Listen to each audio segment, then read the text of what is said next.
Hey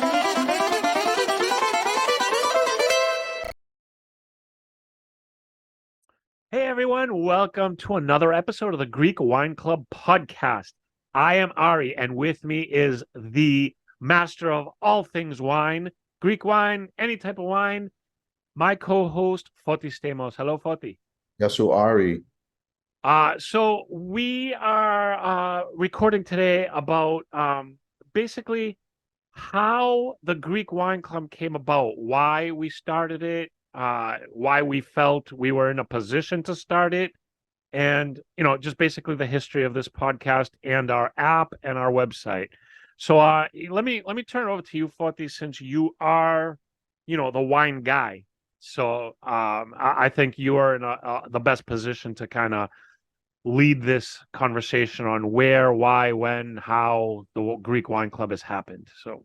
So thank you for that introduction as the master of all things wine, but as the wine guy, you're my Greek drinking wine guy, right?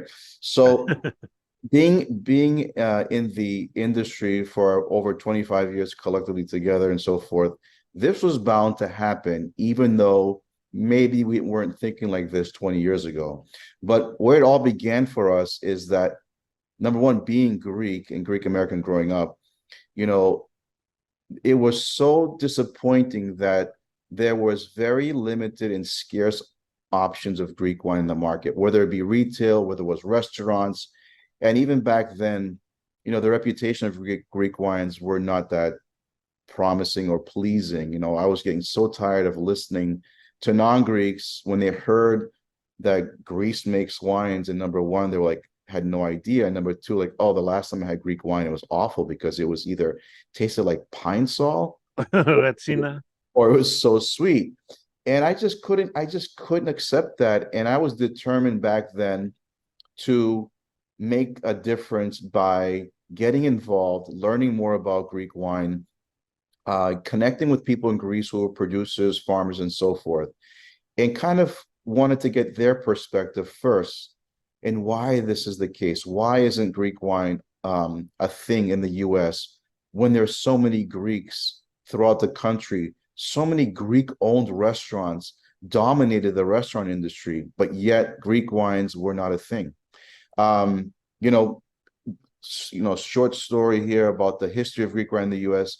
During the 50s and 60s, where there was huge migration into the US from Greece, because of all these settlers that were coming into the markets, they were also bringing with them their ethnic products, and they were able to bring wine of that time to the US, but it was just being consumed by that generation of Greeks. That's why you had a lot of Retsina in the market.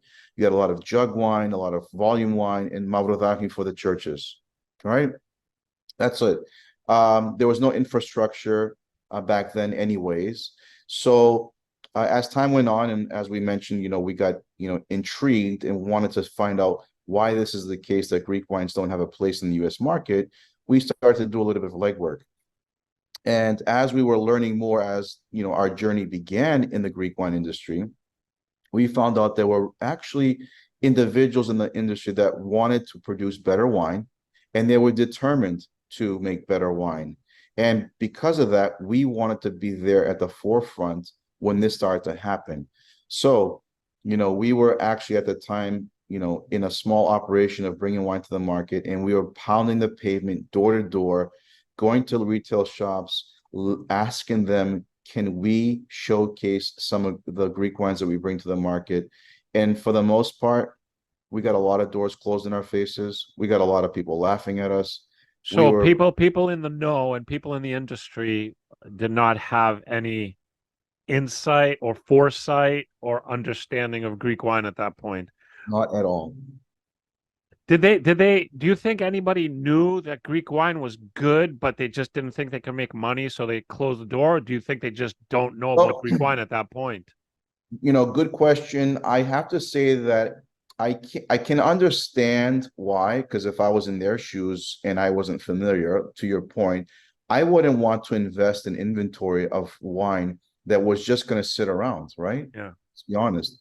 But we were trying to take initiatives where we wanted to partner with retailers and restaurants and say, let us bring our wines from Greece into your store or to your restaurant, and let's work together to do some tastings, open some bottles, get your customers to taste the wine, and hopefully that might actually raise an interest. Maybe somebody might, purchase a bottle because they had a glass, right? So that was a lot of work. The legwork involved back then was intense because it took hours and hours of showcasing wines where you probably got out of a day's worth of tasting, maybe someone to buy a bottle, right? Yeah, yeah, But we yeah. still felt that one bottle at a time was good enough to make this new impact.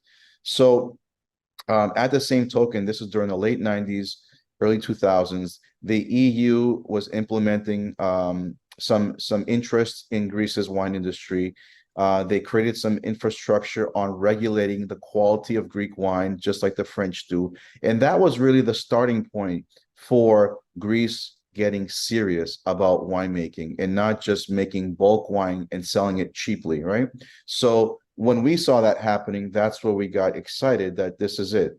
This is the moment. We have to get involved on a larger scale. Now, as more travelers were visiting Greece, non-Greeks, and having better experiences, and then trying better wine in Greece, and they were coming back looking for it, that was an indicator at that moment that the trend is beginning. I don't say a trend, but let's just say an interest, right? Yeah. But the other side of the coin was that even though the interest was growing, it was the infrastructure and logistics of getting good Greek wine into every market and having it placed on shelves in retail stores, in grocery stores, in restaurants' wine lists. So that was So, another so challenges. sorry. I had a thought while you were just getting to that. Do you think, and obviously we can't, you won't be able to answer this with 100% facts because this is theoretical. But do you think if Greece was in a good economy in the 60s, when there was a pretty decent migration in the 60s of Greeks coming over to America, do you think if Greece had a good economy and they put money into promoting their Greek wines with this migration coming into the States, do you think it would have been a different story for Greek wine?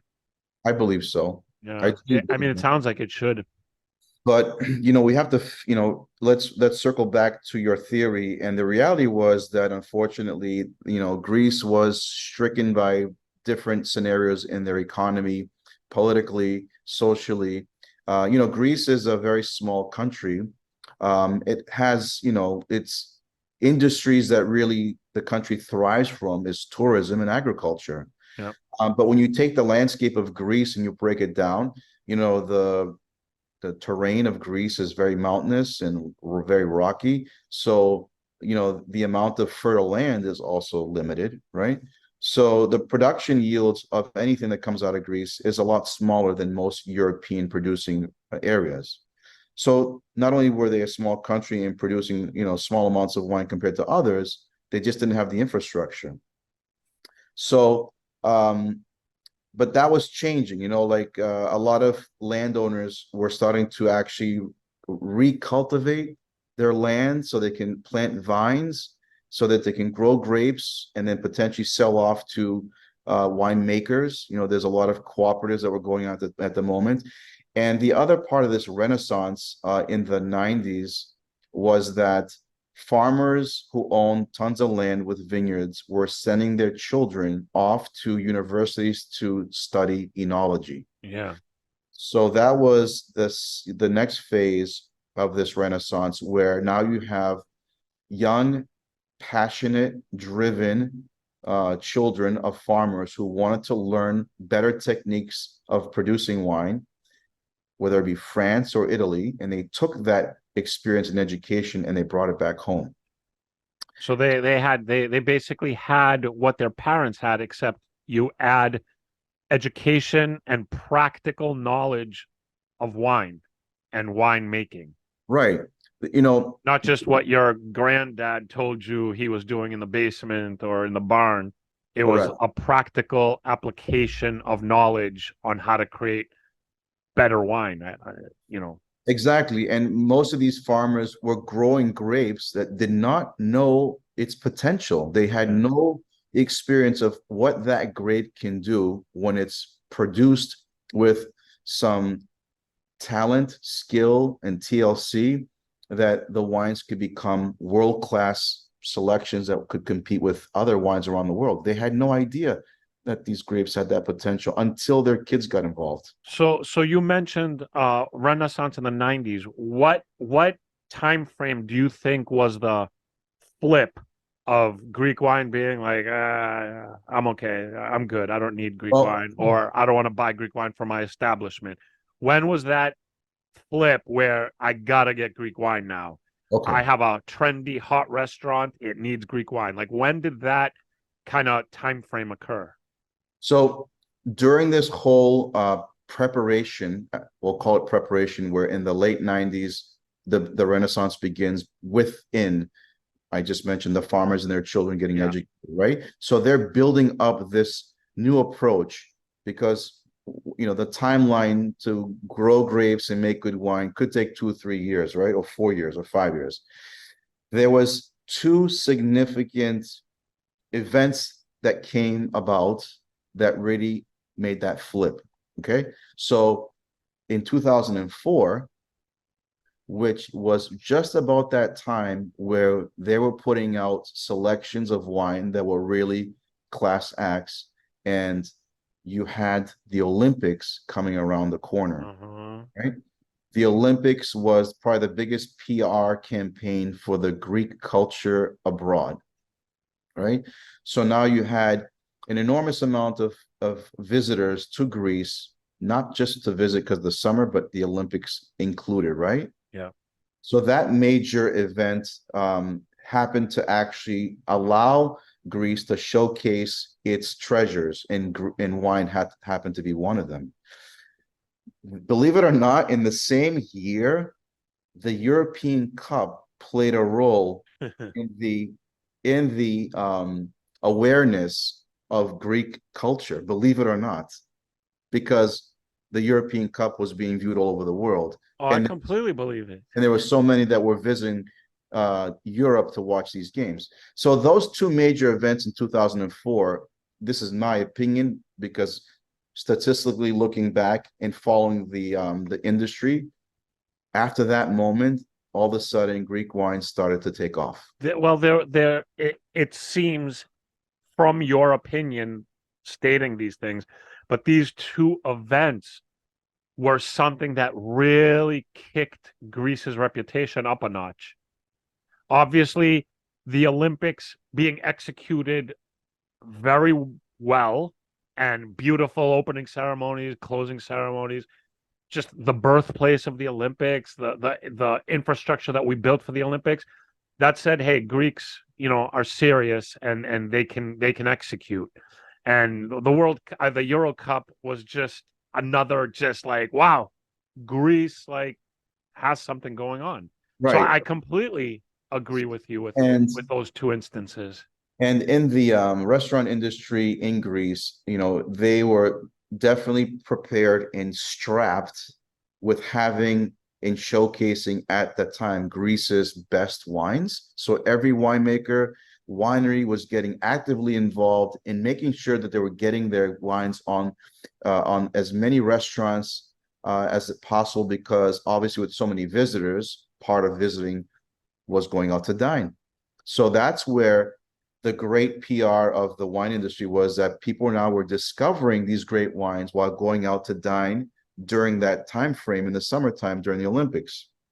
So, that was a huge plus for the awareness of Greek wines, and where most people started coming back from their vacation and their visit looking, where can I get these wines that I just had in Greece, because they were so mesmerized.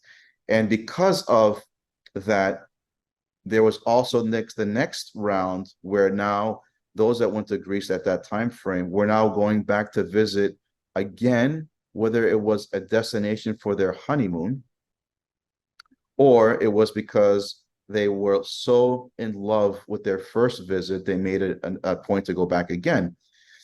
So we look back and statistically we saw a huge spike in visitors honeymooning in Greece, specifically Santorini.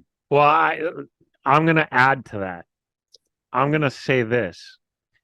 If we're looking at instances in the recent timeline of what kicked Greece up a notch, I'm going to also add to what you were just saying, and social media must have played a role because going to Greece and coming back and telling your friends how gorgeous Santorini is like, oh, that's so cool, that's so nice. But having social media and taking pictures in Santorini and Athens and other islands and other beautiful areas, Mm. and wine is an atmospheric thing. Like enjoying wine in a beautiful atmosphere like enhances it, right? So now you're taking pictures of sipping a glass of wine on the cliffside of Santorini, and that shows everybody in the world, like, wow, Greece is so amazing.